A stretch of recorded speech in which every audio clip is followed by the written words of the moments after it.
तो चलिए आज मैं आप सभी को पोषण ट्रैकर का जो ये नया वर्जन आया है 24.2 इसमें क्या क्या महत्वपूर्ण बदलाव किए गए हैं, तो आप सभी पोषण ट्रैकर का जो भी नया वर्जन आता है उसे साथ के साथ अपडेट कर लें।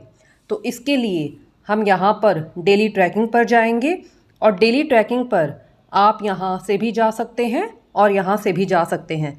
तो चलिए हम डेली ट्रैकिंग पर जाते हैं और डेली ट्रैकिंग पर जाने के बाद हम यहाँ से THR HCM पर जाएंगे और THR HCM पर जाने के बाद हम पहले यहाँ पर प्रेग्नेंट विमेन पर जाते हैं। प्रेग्नेंट विमेन पर जाने के बाद हम यहाँ पर जाते हैं। यहाँ पर जाने के बाद हमारी जितनी भी THR HCM की प्रेग्नेंट महिला हैं उन सभी की लिस्ट आ जाएगी। तो हम यहाँ पर पहली ही बेनिफिशियरी देखते हैं, जूली देवी। तो हम यहाँ पर THR पर जाएंगे और THR पर जाने के बाद आप देखेंगे कि इनका मोबाइल नंबर वेरीफाई नहीं है। तो आपके जितने भी लाभार्थी हैं उन सभी का मोबाइल नंबर वेरीफाई कर दें। तो फ़िलहाल हम इसे स्किप करते हैं और अब आप देखेंगे कि हमारे इनकी ना तो eKYC हुई है और ना ही फ़ोटो कैप्चर हुआ है। तो आपको इन्हें राशन देना है, तो अब आपको यहाँ से प्रोसीड ही करना पड़ेगा। आप सभी इस बात का ध्यान दें, पहले हमारे पास प्रोसीड के साथ साथ स्किप का ऑप्शन भी आया करता, लेकिन अब इस ऑप्शन को हटा दिया गया है और इसकी जानकारी मैंने आपको लगभग महीना पहले एक वीडियो डाला था, उसमें भी दे दी थी और उस वीडियो का लिंक मैं आपको डिस्क्रिप्शन में साझा कर दूंगी। तो अब आपको यदि इन्हें राशन देना है तो आपको यहाँ प्रोसीड पर जाना पड़ेगा।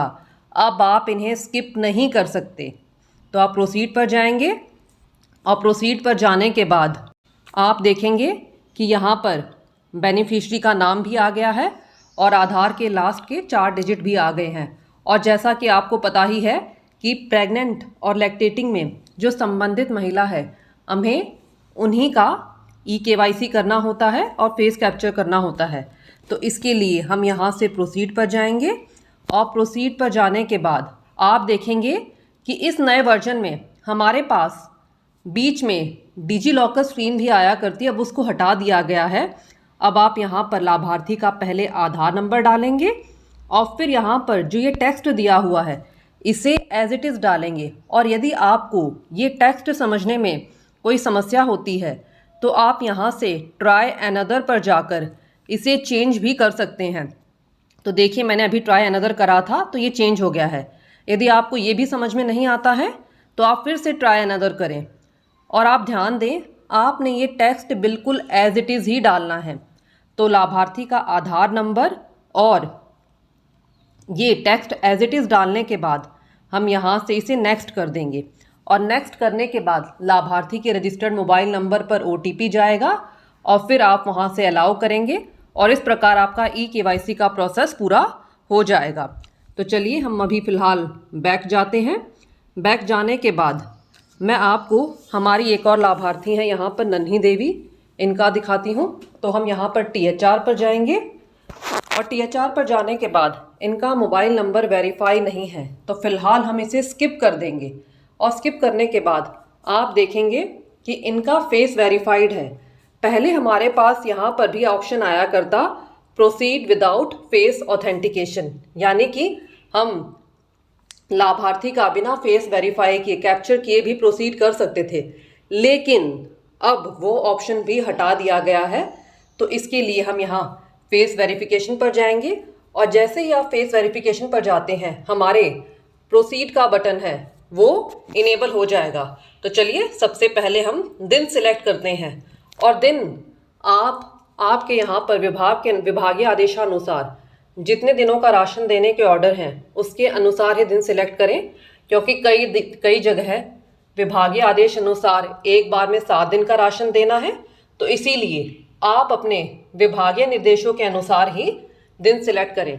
तो फिलहाल मैं यहाँ पर 25 दिन सिलेक्ट करती हूँ और 25 दिन सिलेक्ट करने के बाद आप यहाँ से इसे प्रोसीड करेंगे और जैसे ही आप प्रोसीड करेंगे आपके फ़ोन का कैमरा ओपन हो जाएगा। तो आप लाभार्थी की फ़ोटो बिल्कुल अच्छे से लें और फ़ोटो आपने उन्हीं की लेनी है जिनका फेस वेरीफाइड है। यदि आप इनके अलावा किसी और की फ़ोटो लेंगे तो आपकी फ़ोटो फेस वेरीफाई नहीं हो पाएगा और आपको फेस मिसमैच की समस्या आएगी। तो फिलहाल हम यहाँ से बैक जाते हैं। बैक जाने के बाद हम एक दो लाभार्थियों का और देखते हैं। हमारे यहाँ पर एक और लाभार्थी हैं, पूनम देवी। तो इनका मोबाइल नंबर वेरीफाई नहीं है। तो फिलहाल हमारे पास सिर्फ अभी मोबाइल नंबर को वेरीफाई नहीं है, सिर्फ इसे ही स्किप करने का ऑप्शन आता है। तो हम इसे स्किप कर देंगे और स्किप करने के बाद इनकी भी eKYC और फ़ोटो कैप्चर नहीं हुआ है, यानी कि पेंडिंग है। तो हमें अब हमारे जो THR SCM के लाभार्थी हैं यहाँ पर इसे प्रोसीड करके ही राशन देना होगा, क्योंकि इस नए वर्जन में जो हमें साथ में स्किप का ऑप्शन दिखाई दिया करता उसे अब हटा दिया गया है। तो हम प्रोसीड करेंगे और प्रोसीड करने के बाद आप देखेंगे कि यहाँ पर फिर से हम प्रोसीड करेंगे और प्रोसीड करने के बाद आप यहाँ पर लाभार्थी का आधार नंबर डालेंगे और फिर यहाँ पर जो कैप्चा कोड दिया हुआ है इसे एज इट इज़ डालकर नेक्स्ट करेंगे। चलिए फिलहाल हम यहाँ पर रिटर्न टू पोषण ट्रैकर पर जाते हैं, यहाँ से इसे गैस करते हैं। अब मैं आपको लैक्टेटिंग मदर्स में दिखाती हूँ। तो इसके लिए हम यहाँ से लैक्टेटिंग मदर में जाएंगे। लैक्टेटिंग मदर में जाने के बाद हमारे यहाँ पर ये महिला है आरती देवी। तो हम यहाँ THR पर जाएंगे। THR पर जाने के बाद आप देखेंगे कि इनकी सिर्फ eKYC ही पेंडिंग है, इनका फेस कैप्चर हो चुका है। तो हम यहाँ पर प्रोसीड पर जाएंगे और प्रोसीड पर जाने के बाद आप देखेंगे कि हमारे पास दिया हुआ है कि हमें किनकी eKYC करनी है, यानी कि आधार के लास्ट के 4 डिजिट दिए हुए हैं। तो eKYC करने के लिए हम प्रोसीड पर जाएंगे और प्रोसीड पर जाने के बाद अब वो डिजी लॉकर वाली स्क्रीन नहीं आती है, उसे रिमूव कर दिया गया है। तो हम यहाँ पर पहले लाभार्थी का आधार नंबर डालेंगे और फिर ये जो कोड दिया हुआ है इसे एज इट इज़ डालकर फिर प्रोसीड करेंगे और लाभार्थी के रजिस्टर्ड मोबाइल नंबर, यानी कि जो मोबाइल नंबर उनका आधार से लिंक है उस पर ही OTP जाएगा और वो OTP डालने के बाद हम उसे सबमिट करेंगे और फिर हमारा eKYC का प्रोसेस कंप्लीट हो जाएगा। तो चलिए फिलहाल हम गो बैक जाते हैं। गो बैक जाने के बाद अब हम 6 मंथ टू 3 ईयर के बच्चों में देखते हैं। तो हम यहाँ पर जाएंगे और यहाँ पर जाने के बाद अभी प्रोसेसिंग हो रही है। तो अभी हमारे पास हमारे जितने भी लाभार्थी हैं THR SCM के सभी की लिस्ट आ जाएगी। तो आ गई है सभी की लिस्ट। तो हम यहाँ पर हमारी पहली ही बेनिफिशरी हैं अनामिका, इसके लिए हम यहाँ THR पर जाते हैं और THR पर जाने के बाद आप देखेंगे कि इनके भी parent, guardian, eKYC and photo capture pending. तो हमें इसके लिए यहाँ पर बेनिफिशरीज़ यानी कि बच्चे के पेरेंट की या गार्जियन की eKYC करनी होगी। यहाँ पर आप ध्यान दें, ये बेनिफिशरीज़ पेरेंट और गार्जियन इसीलिए दिया रहता है क्योंकि 6 मंथ टू 3 ईयर के बेनिफिशरीज़ में हमने बच्चे की फ़ोटो कैप्चर नहीं करनी है, हमें बच्चे के माता पिता या गार्जियन की फ़ोटो करनी है और उसकी भी अलग अलग कंडीशंस है। यदि मेरा बच्चा खुद के आधार से ऐड है, यानी मैंने बच्चे को सेल्फ आधार यानी कि खुद के आधार से अगर मैंने बच्चे को प्रोफाइल में ऐड किया हुआ है, तो उस केस में हमारे पास 3 ऑप्शन आएंगे, मदर, फादर, गार्जियन। तो आप उसके अनुसार ही किसी एक को सिलेक्ट करके उनकी eKYC करेंगे और उन्हीं का फेस कैप्चर करेंगे। लेकिन यदि मैंने बच्चे को फादर के आधार से ऐड किया है तो मुझे फादर की ही eKYC करनी है और फ़ोटो कैप्चर करना है। ऐसे ही मैंने यदि बच्चे को मदर के आधार से ऐड किया है तो मदर की ही eKYC करनी है और मदर का ही फेस कैप्चर करना है। और इन केस मैंने बच्चे को गार्जियन यानी कि दादा, दादी, नाना, नानी या अन्य किसी गार्जियन के आधार से ऐड किया हुआ है तो हमें उस केस में उन्हीं की eKYC करनी है और फेस कैप्चर करना है। तो चलिए हम प्रोसीड पर जाते हैं और प्रोसीड पर जाने के बाद आप देखेंगे कि यहाँ पर मैंने इन बच्चे को माता के आधार से ऐड किया हुआ है। तो यहाँ पर हमें माता की ही eKYC करनी है। आप यदि इनके अलावा किसी और की eKYC करेंगे तो आपके पास वही आधार मिसमैच की समस्या आएगी। तो आप सभी इस बात का ध्यान देंगे। तो फिलहाल हम गो बैक जाते हैं और गो बैक जाने के बाद आप देखेंगे हमारे एक बच्चे हैं यहाँ पर, ये अनुज। तो THR पर जाएंगे, इनका मोबाइल नंबर वेरीफाई नहीं है, तो फिलहाल हम इसे स्किप कर देते हैं। और स्किप करने के बाद आप देखेंगे कि ये बच्चा यानी कि इनके पेरेंट की eKYC भी हो चुकी है और फेस कैप्चर भी हो चुका है। तो इसीलिए यहाँ पर फेस वेरिफिकेशन में वेरीफाइड आ रहा है। तो हमें इन्हें राशन फेस वेरिफिकेशन से ही देना है, क्योंकि अब हमारे पास प्रोसीड विदाउट ऑथेंटिकेशन का ऑप्शन नहीं आता है। इस नए वर्जन में प्रोसीड विदाउट फेस ऑथेंटिकेशन का ऑप्शन हटा दिया गया है। अब आप लाभार्थी को राशन केवल फेस वेरिफिकेशन से ही दे सकते हैं। तो इसके लिए सबसे पहले हम दिन सिलेक्ट करते हैं और दिन सिलेक्ट करने के बाद हम यहाँ से इसे फेस वेरिफिकेशन पर जाएंगे। और जैसे ही हम फेस वेरिफिकेशन पर जाते हैं आप देखेंगे कि हमारा जो ये प्रोसीड वाला बटन है ये बिल्कुल इनेबल हो गया है, पहले ये डिसेबल था। तो इसके लिए हम प्रोसीड पर जाएंगे और प्रोसीड पर जाने के बाद आपके फ़ोन का कैमरा ओपन हो जाएगा। तो आप लाभार्थी की फ़ोटो ढंग से क्लिक करें। तो फिलहाल हम यहाँ से बैक जाते हैं और बैक जाने के बाद मैं आपको एक दो लाभार्थियों का और दिखाती हूँ। अब हम यहाँ पर देखते हैं हमारे एक और बच्चे हैं, धर्मवीर। हम यहाँ THR पर जाएंगे, फ़िलहाल इसे स्किप कर देते हैं। स्किप करने के बाद आप देखेंगे कि यहाँ पर लाभार्थी के पेरेंट गार्जियन की eKYC पेंडिंग है। तो हम यहाँ पर प्रोसीड पर जाएंगे और प्रोसीड पर जाने के बाद आप देखेंगे कि हमारा ये बच्चा ये पिता के आधार से ऐड है। तो हमें इस केस में पिता की ही eKYC करनी है और पिता का ही फेस कैप्चर करना है। यदि आप इस केस में माता का या अन्य किसी गार्जियन, दादा दादी, नाना नानी का फेस कैप्चर करेंगे तो आपको आधार मिसमैच की समस्या आएगी। तो आप सभी इस बात का विशेष ध्यान दें।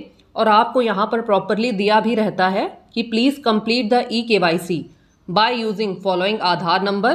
तो आप प्रोसीड करके इनका eKYC का प्रोसेस पूरा करेंगे। तो फिलहाल हम यहाँ से गो बैक जाते हैं। गो बैक जाने के बाद हम एक दो लाभार्थियों का और देखते हैं। तो चलिए अब मैं आपको एक ऐसे बेनिफिशियरी का बताती हूँ जिसमें बच्चा मेरा खुद के आधार से रजिस्टर्ड है, यानी कि सेल्फ आधार से रजिस्टर्ड है। तो इसके लिए हम यहाँ पर THR पर जाएंगे और THR पर जाने के बाद आप देखेंगे कि इनका मोबाइल नंबर वेरीफाई नहीं है। तो फ़िलहाल हम इसे स्किप कर देंगे और स्किप करने के बाद आप देखेंगे कि beneficiaries parent guardian eKYC and photo capture are pending, यानी कि इनके दोनों ही स्टेप्स पूरे नहीं हुए हैं, eKYC वाला भी और फेस कैप्चर वाला भी। तो हम यहाँ से प्रोसीड करेंगे और प्रोसीड करने के बाद आप देखेंगे, चलिए अभी फ़िलहाल प्रोसेसिंग हो रही है।